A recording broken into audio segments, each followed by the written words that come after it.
जय जगत्माता देवी बगलामुखी ओम ह्रीं बगलामुखी वरदे सर्व सौभाग्य प्रदायिनी समस्त भक्तानां सर्वाभीष्टं साधय साधय ह्रीं ओम स्वाहा. பல பேர் கேட்கப்பட்ட ஒரு விஷயம்தான், சுவாமி எங்களுக்கு சொந்த வீடு அமையுமா இப்படின்னு ஜாதகம் பார்க்க வரும்பொழுது பல பேர் கேட்பாங்க, சுவாமிஜி எங்களுக்கு சொந்த வீடு அமையுமா, சொந்த வீடு எப்போ அமையும் இப்படின்னு. சில பேர் வந்து சொல்லுவாங்க, நாங்கள் ஒரு சொந்த வீடு வாங்கணும், அதில் இருந்து எங்களுக்கு பயங்கர கஷ்ட நஷ்டங்கள் தான் அப்படின்னு. ஒரு ஜாதகத்தில் 4ஆம் இடம்தான் கிரகஸ்தானம். லக்னாதிபன் சுபக்ஷேத்திரத்தில் இருந்து 4ஆம் இடம் சுபக்ஷேத்திரமாக இருந்து சுபகிரக பார்வையோ இல்லை சுபகிரகத்தோட சாநித்தியமோ அங்கே இருந்தால் அவனுக்கு சொந்த வீட்டில் வாழக்கூடிய யோகம் இருக்குது. நான் இந்த மாதிரி சொல்லப்பட்டது உங்களுக்கு புரியாது என்று எனக்கு புரிகிறது உண்டு. இருந்தாலும் இது கேட்கப்பட்டதிலே ஜோதிஷம் தெரிஞ்ச கொஞ்சம் பேர் இருப்பாங்க இல்லையோ, அதனால தான் இந்த மாதிரி விஷயங்கள் சொல்கிறது. நீங்கள் தெரிஞ்ச பாகங்க, உங்களுக்கு புரியுறத பாகம் மட்டும் எடுத்துக்கோங்க. அதாவது உங்களோட ஜாதகத்தில் லக்னத்திலே இருந்து 4ஆம் இடம் கிரகஸ்தானம், சுகஸ்தானம் இப்படி சொல்லுவாங்க. அதே மாதிரி மாதுருஸ்தானம் அப்படி எல்லாம் உண்டு. அங்கே சுபகிரகம் இருந்தால், அந்த 4ஆம் பாவாதிபன் சுபக்ஷேத்திரத்தில் இருந்தால், லக்னாதிபன் சொக்ஷேத்திரமோ சுபக்ஷேத்திரமோ இருந்தால் அவர் அப்படி இருக்கப்பட்டவருக்கு சொந்த வீடு அமையக்கூடிய யோகம் இருக்குது. அது எப்போது என்று கேட்டால் அந்த தசாகாலம் வரும்பொழுது தான். ஆனால் சில ஜாதகங்களிலே இது அஸ்திரமாகவே இருக்கும். லக்னாதிபன் பாபக்ஷேத்திரத்திலிருந்து பாபகிரகம் பார்த்தால், லக்னாதிபன் பாபக்ஷேத்திரத்திலிருந்து பாபகிரகம் பார்த்தால் அப்படி இருக்கப்பட்டவருக்கு கிரகம் அமையும். கிரகம் என்றால் வீடு, வீடு வரும். அப்புறம் அந்த வீடே அவருக்கு வினையாகவே மாறிவிடும். நீங்கள் ஒருவேளை உங்களுக்கு இப்படி அனுபவம் இருக்கா, இல்லை உங்களுக்கு வேண்டிய சில பேருக்கு இருந்திருக்கலாம். அவங்க வாடகை வீட்டில் இருந்திருப்பாங்க, இல்லை கூட்டு குடும்பமாக எல்லாரும் சேர்ந்து இருந்திருப்பாங்க. கூட்டு குடும்பமாக சேர்ந்திருந்தவங்கள் கொஞ்சம் காலத்துக்கு அப்புறம் ஒரு வீடு வாங்குவாங்க. வீடு வாங்கி கொஞ்சம் பணம் கையிலிருந்து கொடுத்தோ கொஞ்சம் லோன் வாங்கியோ எல்லாம் வீடு வாங்கி அங்கே போயதுக்கப்புறம் நிறைய கஷ்ட நஷ்டங்கள் உண்டாகிறது. 10 லட்சம் ரூபாய் கையிலே இருந்து போட்டு 20 லட்சம் ரூபாய் லோன் எடுத்து ஒரு வீடு வாங்கியாச்சுன்னால் கடைசியில் அது நஷ்டத்தில் விற்க வேண்டிய சூழ்நிலை உருவாகிறது. அந்த வீட்டில் போகும்போது நிறைய அத்திய ஆபத்துகள் உண்டாகிறது. ஆக்சிடென்ட்டு, ரோகங்கள், கடன் இப்படியெல்லாம் உண்டாகிறது. இதற்கு 2 காரணங்கள். ஒன்று, உங்களோட ஜாதகப்படி சொந்த வீட்டில் வாழக்கூடிய யோகம் இல்லாமல் இருக்கலாம். 2வது, அந்த வீடு இருக்கப்பட்ட பூமி நல்லதல்லாக இருக்கலாம். அதே மாதிரி வாஸ்து தோஷமும் அங்கே இருக்கும். இங்கே வாஸ்து தோஷம் என்று சொல்லும் பொழுது இப்போ பல பேர் சொல்லிக்கிட்டு வர்ற மாதிரி பயப்படக்கூடிய ஒன்று அல்லே வாஸ்து தோஷம். அதாவது ஒரு வீடு வைக்கும்போது நம்ம இந்த பஞ்சாங்கத்தில் எல்லாம் நான் ஏற்கனவே சொல்லியிருக்கேன் இந்த விஷயம். மனையடி சாஸ்திரம் அப்படின்னு ஒன்று கொடுத்துருப்பாங்க, டெய்லி கலண்டர் இல்லையா, அதை எடுத்து திருப்பி பாருங்க, பின்னாடி கொடுத்துருக்கோம் மனையடி சாஸ்திரம். ஒரு வீடு வைக்கும் பொழுது அதோட ஒவ்வொரு ரூமோட உள்ளளவு சின்னதாக இருந்தாலும் பெருசாக இருந்தாலும் எந்தெந்த அளவில் வச்சிருந்தால் அங்கே பீஸ் ஆஃப் மைண்ட் உண்டாகும், நிம்மதி உண்டாகும், ஐஸ்வர்யம் உண்டாகும். நமக்கு வேண்டியது இது தான். அது அந்த மனையடி சாஸ்திரப்படி வீடு வச்சாச்சுன்னா நமக்கு கிடைக்கும். அதில் கூட அக்னி கோணில் முக்கியமாக இருக்கப்பட்டது, அக்னி கோணில் உங்களோட சமையல் அறை, அதாவது கிச்சன், தீ எரிக்கும் இடம், அது அக்னி கோணில் இருக்க வேண்டும். மாஸ்டர் பெட்ரூம் அதாவது பிரதான கிடப்பறை, அது கன்னி மூலையிலே, அதுக்கு சவுத்து வெஸ்ட் அப்படி சொல்லுவாங்க, அங்கே இருக்க வேண்டும்.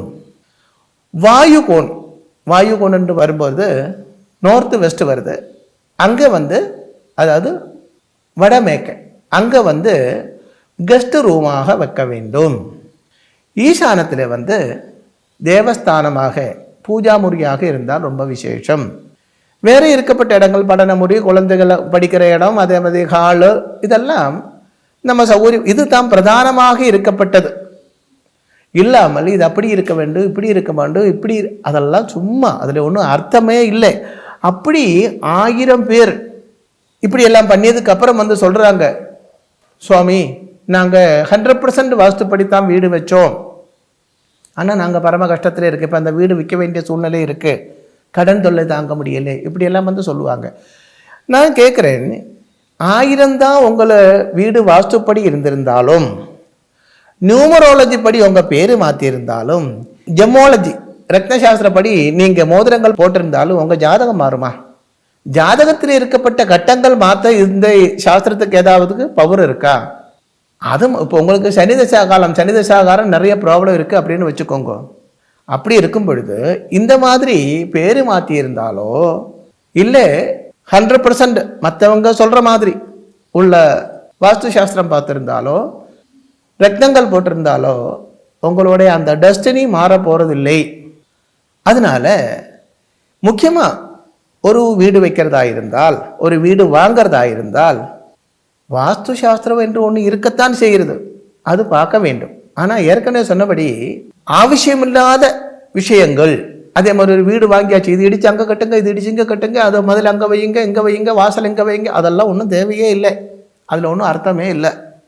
நல்ல ஒரு பழைய காலத்தில் பாருங்கோ, புராதன காலங்களில் நம்ம முன்னோரெல்லாம் இருந்த காலத்தில் வாஸ்து அந்த காலத்தில் இருக்கத்தான் செய்கிறது இல்லையா?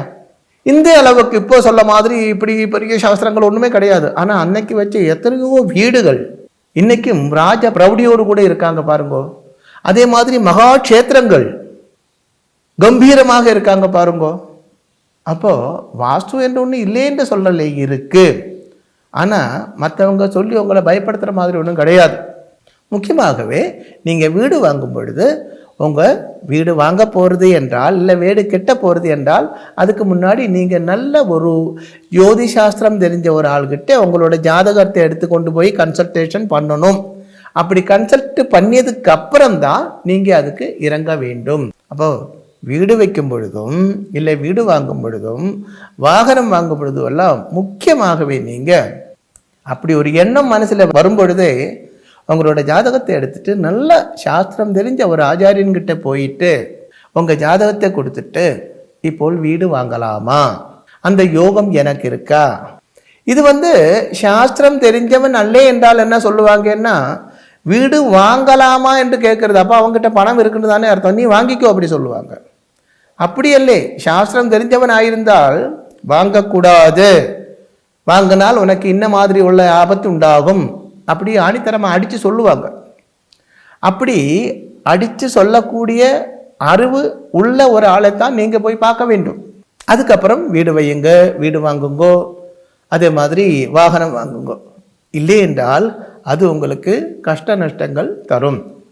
ஜாதகத்தில் அந்த வீடு வாகனம் அந்த மாதிரி யோகம் இருந்தால் எப்படிப்பட்ட ஃபேஸிங், வீட்டுக்கு ஃபேஸிங் எங்கே இருக்க வேண்டும், எங்கே இருந்தால் நல்லது, அது கேட்கலாம். அது ஜாதகம் பார்த்தால் தெரியும்.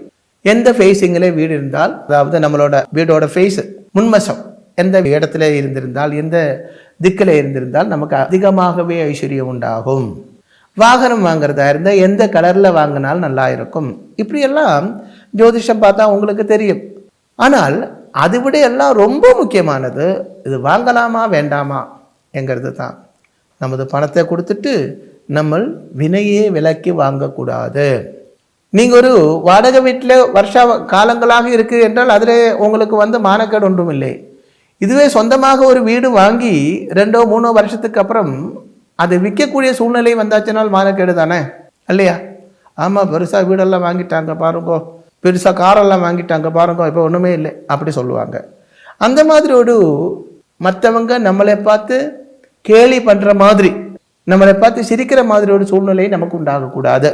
அப்படி உண்டாகாமல் இருக்க வேண்டுமானால் இதற்கெல்லாம் உள்ள ஒரே ஒரு வழிதான் இருக்கிறது, நல்ல ஒரு ஆச்சாரியனை பார்த்து உங்கள் ஜாதகம் காட்டுறது தான். வேற எந்த வழியும் கிடையாது இதில். இப்போது நீங்கள் 100% இப்போ உள்ள ஆச்சாரியன்மார் சொல்கிற மாதிரி சாஸ்திரப்படி ஒரு வீடு வச்சுருந்தால் கூட, எப்படி இந்த வாஸ்துப்படி உங்கள் ஜாதகத்தில் அந்த யோகம் இல்லைன்னா கண்டிப்பாக அந்த வீடு இருக்காது, அது போய்விடும். சிம்பிளாக ஆரம்பித்து ரொம்ப பெரிய லெவலுக்கு வந்த ஆளுகளும் இருக்குது. அது கண்டிப்பாகவே அவனோட ஜாதகத்தில் அந்த யோகம் இருக்கிறதுனால தான் அவன் அப்படி வந்திருக்கிறது. இல்லாமல் வாஸ்துப்படி ஒரு வீடு வச்சாச்சுன்னா அதெல்லாம் ஒன்றும் நடக்காது.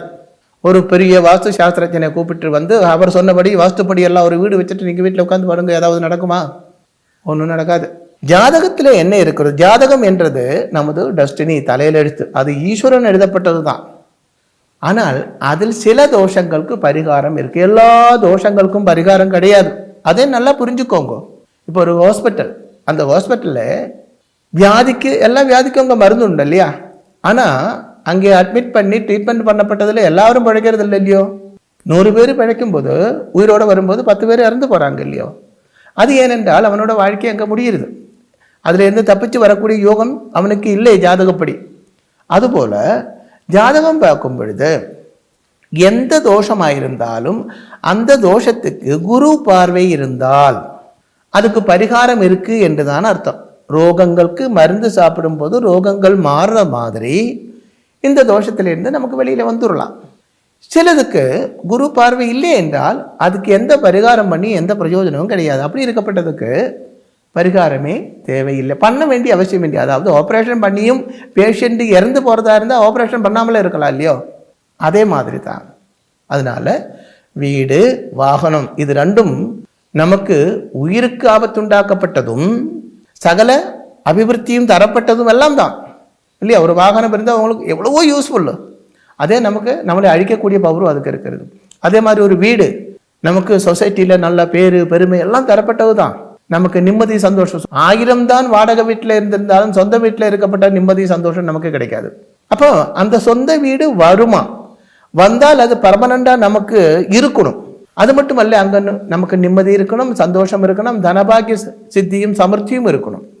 இதற்கு என்ன செய்ய வேண்டும், என்ன செய்தால் நமக்கு இதெல்லாம் கிடைக்கும், நமக்கு வரப்பட்ட இந்த பாக்கியங்கள் நஷ்டமாகாமல் இருக்கும், இப்படியெல்லாம் உங்களுக்கு சொல்லித்தந்து உங்களை வழி நடத்தக்கூடிய ஒரு ஆச்சாரியன் உங்களுக்கு இருக்க வேண்டும். அப்படி ஒரு ஆள் உங்களுக்கு இருக்கா பாருங்க. அவர் இருந்து, அவர் உத்தமனாக இருந்து அவர் சொல்லப்பட்டது நீங்கள் ஃபாலோ பண்ணுங்க. அப்படி இல்லை என்றால் தாராளமாக சூரியமங்கலத்துக்கு வாங்குவோம். நிறைய ஜனங்கள் பூமியிலே பல ராஜ்யங்களில் இருந்து ஆளுகள் இங்கே வர்றாங்க. வந்து தங்களோட ஜாதகம் பார்த்து சாஸ்திரியமாகத்தான் இங்கே நடக்கிறது, சும்மா ஒரு ட்ராமா கிடையாதுங்க. அது இங்கே வந்து நேரே பார்த்தால் உங்களுக்கு தெரியும். ஏனென்றால் உங்களுக்கும் அறிவு இருக்கிறது இல்லையோ? அந்த அறிவை கொஞ்சம் தீட்டியாச்சுன்னால் ஒரு முறை இங்கே வந்து இந்த யாகங்கள் பூஜைகள் எல்லாம் பார்க்கும் பொழுது, ஒரு அஸ்ட்ராலஜிக்கல் கன்சல்டேஷன் வைக்கும் பொழுது உங்களுக்கு அது புரியும். அம்பாள் அனுகிரகத்தினாலே உங்களுக்கு எல்லா சுபிட்சமும் உண்டாகட்டும். சொந்தம், வாகனம், வீடு இவையெல்லாம் உண்டாகட்டும். அது பர்மனண்டாக உங்களுக்கு நிம்மதியும் சந்தோஷமும் தந்து உங்கள் கூடயே இருக்கட்டும். ஜெய் ஜெகத் மாதா தேவி பகலாமுகி சமஸ்த பக்தானாம் சர்வ அபீஷ்டம் சாதய சாதய ஹ்ரீம் ஓம் ஸ்வாஹா.